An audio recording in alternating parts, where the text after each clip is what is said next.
Ну какой же ты веселый, наш любимый Дед Мороз. Подарил подарок, новую елку из лесу принес.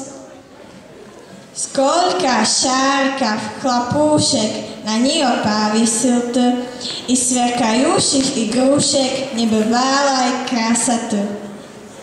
В хороводе возле елки мы танцуем и поем, и, конечно, Дед Мороза мы на праздник очень ждем.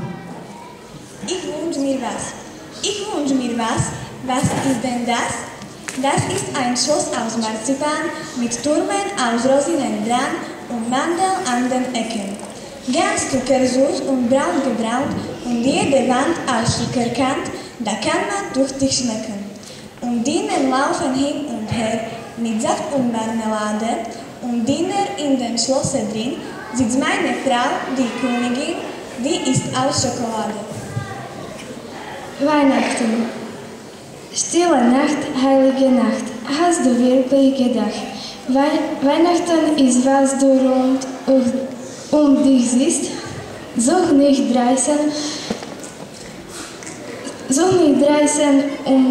den Sinn. Heiraten ist in dir drin. Wann ist Weihnachtszeit? Wann ist wohl Weihnachtszeit? Wenn es draußen tüchtig schneit.